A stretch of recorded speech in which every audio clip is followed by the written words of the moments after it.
তো হ্যালো বন্ধুরা, তোমরা যদি কাজের চাপে বোর হয়ে ওঠো তাহলে একদিনের ট্যুরে বেরিয়ে পড়ো মুর্শিদাবাদের লালবাগে। সেখানে গিয়ে হিস্টোরিক্যাল প্লেসগুলি ঘোরো, আবার দিনের দিন বাড়ি ফিরে এসো। তো আজ আমরা ঘুরবো লালবাগের তোপখানা, কাটরা মসজিদ, হাজারদুয়ারি, কাঠগোলা বাগান, মতিঝিল ও আরও অন্যান্য জায়গা।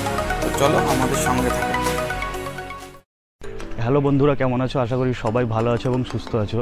আননোন ট্রাভেলসে তোমাদেরকে সবাইকে জানাই স্বাগতম। তো আজকে আমাদের দ্বিতীয় ব্লগ নিয়ে চলে এলাম। মুর্শিদাবাদের ঐতিহাসিক জায়গাগুলো আমরা আজকে ঘুরবো এবং সব কিছু তোমাদেরকে এক্সপ্লোর করে দেখাবো আজকে। তো ভিডিওটির সাথে থাকো, সঙ্গে থাকো এবং পুরো ভিডিওটি স্কিপ না করে দেখতে থাকো। আজকে আমরা ঘুরবো নবাবের জেলা মুর্শিদাবাদের লালবাগে। তা আজকে আমাদের প্রথম ডেস্টিনেশন শুরু করছি তোপখানা দিয়ে। তো চলো তোমাদেরকে তোপখানাটা এক্সপ্লোর করাই।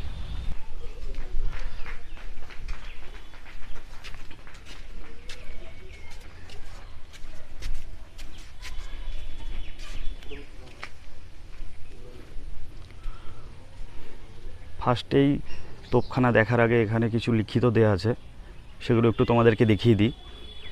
যেমন ইংরাজিতেও লেখা আছে, বাংলাতেও লেখা আছে।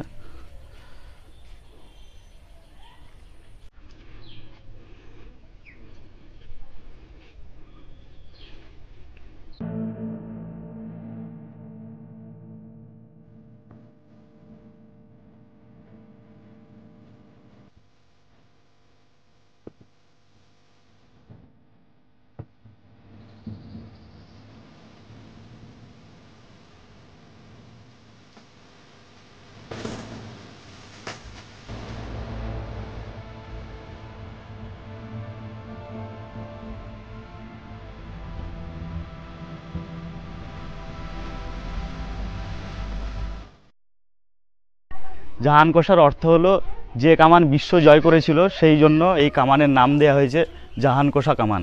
জাহানকোষা কামানের অর্থ হলো বিশ্বজয়ী। আর এটার ওয়েট হচ্ছে মিনিমাম 7 টনেরও বেশি। তো বন্ধুরা দেখতেই পাচ্ছ, ঠিক এই জায়গাটাই হচ্ছে সেই নিশানা দাগার জায়গা।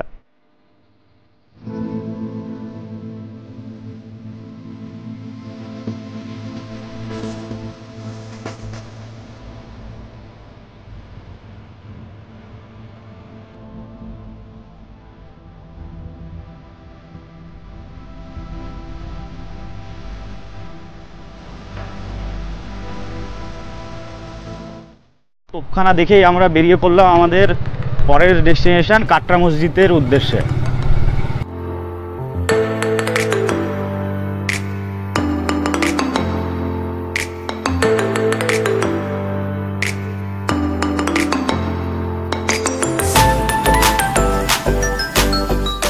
এখন পৌঁছে গেছি কাটরা মসজিদের সামনে। তো চলো ভেতরে প্রবেশ করব। আর এখানটায় প্রবেশ করার জন্য কোনো টিকিট লাগে না, বিনামূল্যে। আর এখানে প্রবেশ করার জন্য কোনো টিকিট লাগে না, কোনো টিকিট মূল্য চার্জ করে না এখানে।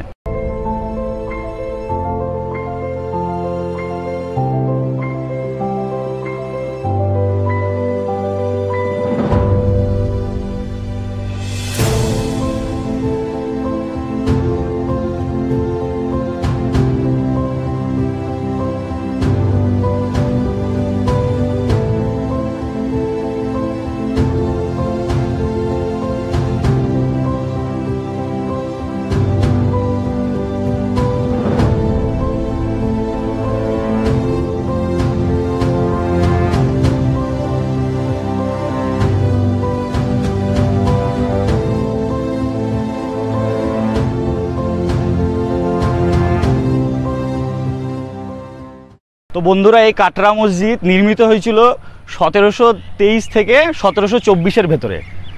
বাংলার প্রথম স্বাধীন নবাব মুর্শিদ কুলি খাঁ এই কাটরা মসজিদ নির্মিত করেছিল। তো চলুন ভেতরে যাওয়া যায়। বন্ধুরা, তোমরা এটা দেখতে পাচ্ছ, এটা টোটালটা হচ্ছে কাটরা মসজিদের পেছন দিক এটা। আর আমরা এই সোজাসুজি এদিক দিয়ে মসজিদের ভেতরে আমরা প্রবেশ করব। তো চলো।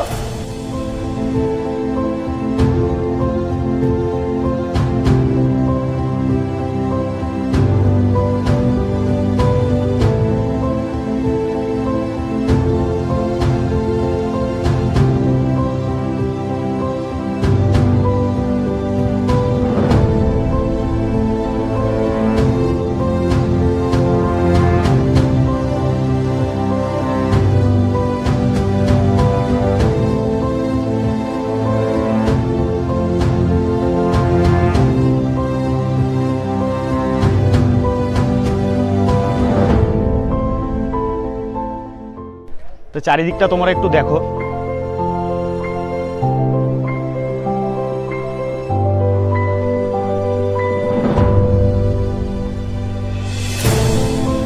প্লেসটা হচ্ছে ওনাদের নামাজ পড়ার জায়গা ছিল।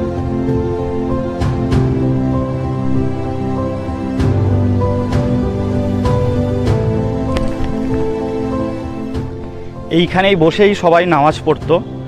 এখানে 3000 আসন করা আছে ছক করে, আপনারা দেখুন আসনগুলো বুঝতে পারবেন। এই যে এগুলো হচ্ছে এক একটি আসন। এখানে মোট 3000 জনা বসে নামাজ পড়তে পারত।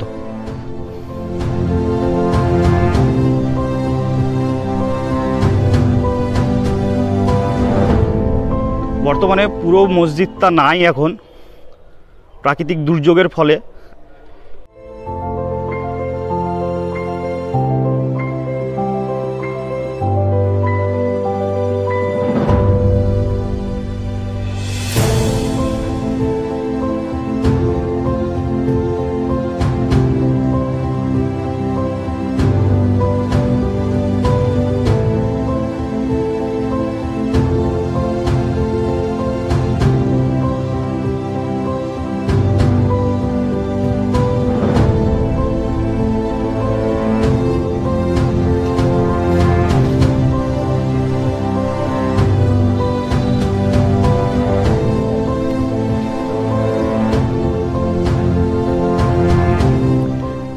তা বন্ধুরা, আমরা যে সিঁড়ি দিয়ে নামছি, এই সিঁড়ির নিচেই আছে মুর্শিদ কুলি খায়ের কবর।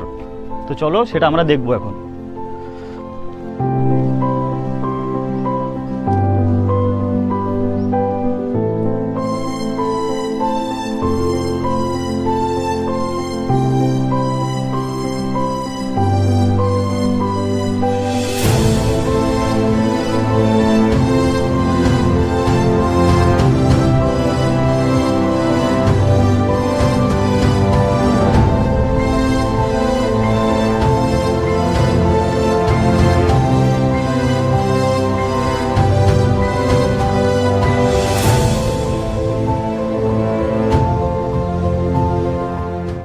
হচ্ছে কাটরা মসজিদের সাইডে, আর কাটরা মসজিদের ভেতরে এক জায়গায় শিব মন্দির আছে। শিব মন্দিরটা তোমরা দেখো।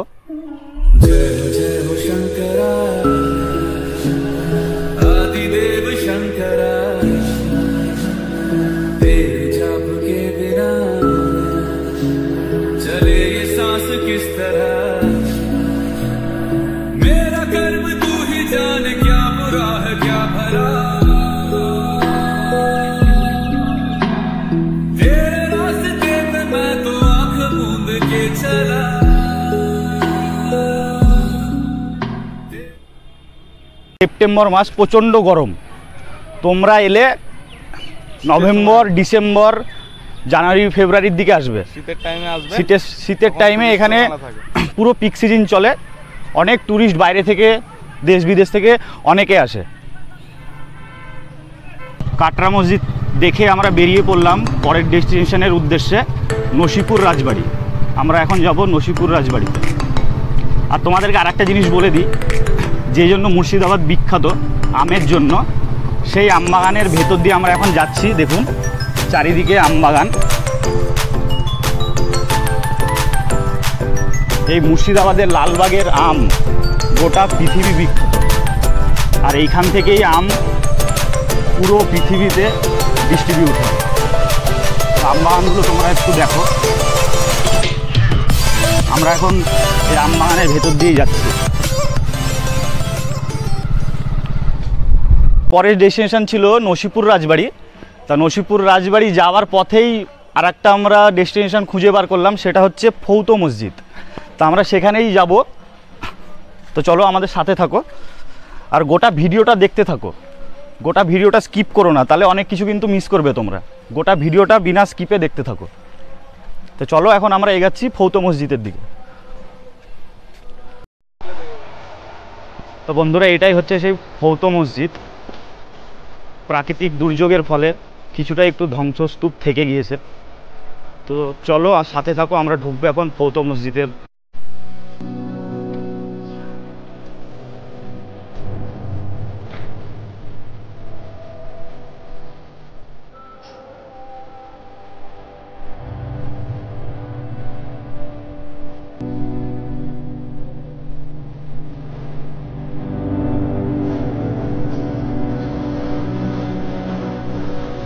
চারিদিকে কোনো জঙ্গল হয়ে গেছে, আমরা প্রবেশ করছি।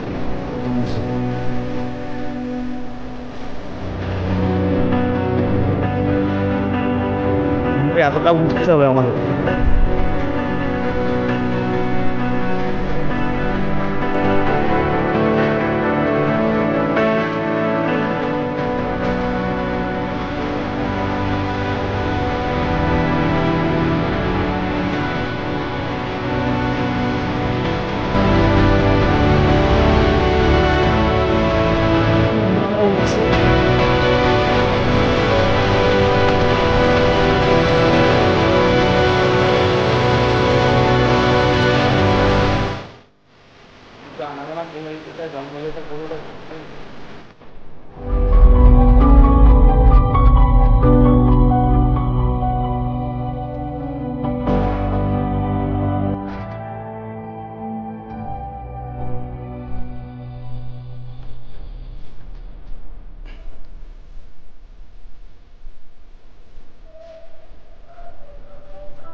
তো তোমরা দেখতেই পাচ্ছ ভেতরে পুরো জঙ্গল হয়ে গেছে,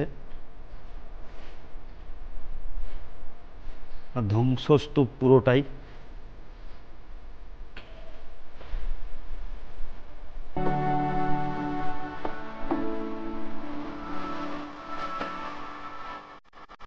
বন্ধুরা, মুর্শিদাবাদের এইসব পর্যটন কেন্দ্রগুলো আমরা তুলে ধরছি আননোন ট্রাভেলসের মাধ্যমে। তা চ্যানেলের সঙ্গে থাকো এবং গোটা ভিডিওটা দেখতে থাকো।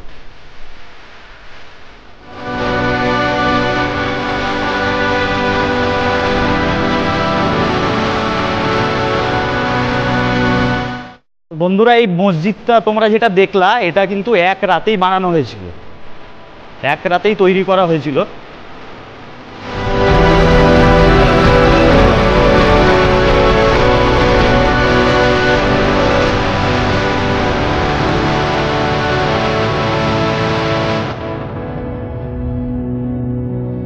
তখনকার দিনের ইটের আকৃতিগুলো দেখো বন্ধুরা।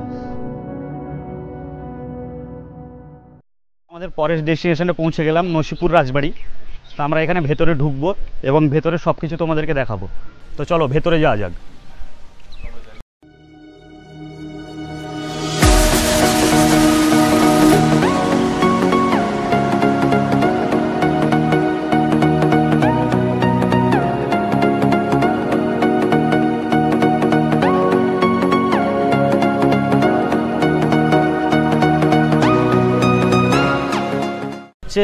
নসিপুর রাজবাড়ির টিকিট কাউন্টার। আমরা এখান থেকে টিকিট সংগ্রহ করছি, টিকিট মূল্য 20 টাকা করে।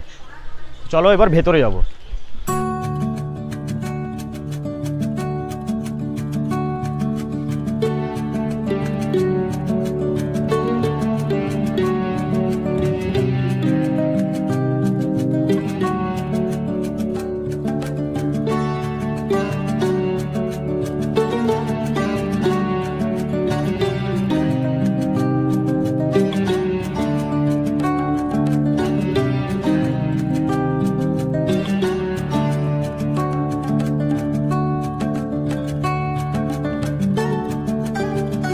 এই জায়গাটা তোমরা অনেকেই চিনতে পারবে। এই জায়গায় বাংলা সিরিয়ালের অনেক কিছু শুটিং হয়ে থাকে। বাংলা সিনেমা বলো, সিরিয়াল বলো, অনেক কিছু শুটিং এই জায়গাটায় হয়।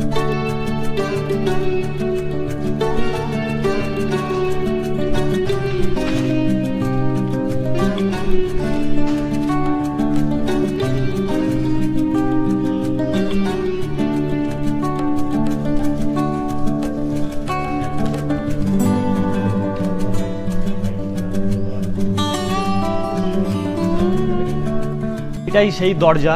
এর ভেতরে আগে ফাঁসি দেওয়া হতো। আগে রাজরাজারা যে রায় দিত আসামিদেরকে, এই ঘরের ভেতরেই তাদেরকে ফাঁসি দেওয়া হতো। তো চলো ভেতরে ঢুকবো।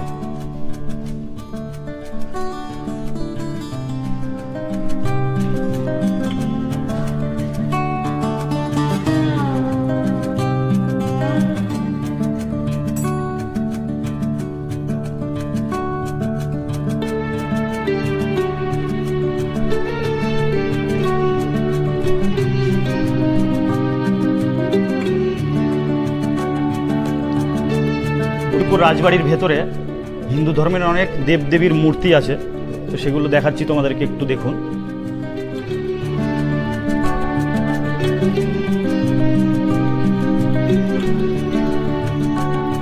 এই সাদা সাদা খোপ খোপ করা আছে, এগুলোতে সব দেবদেবীর মূর্তি আছে।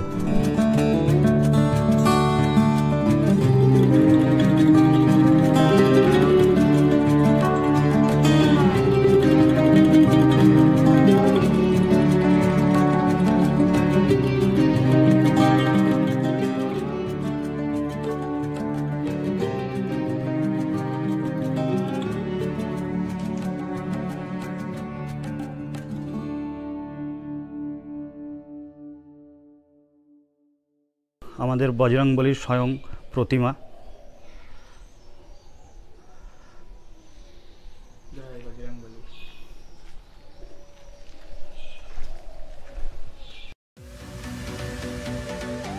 আমাদের লালবাগ ভ্রমণের প্রথম পর্বটি শেষ হলো। লালবাগের পরের ডেস্টিনেশনগুলো দেখার জন্য দ্বিতীয় পর্বটি অবশ্যই দেখতে থাকো।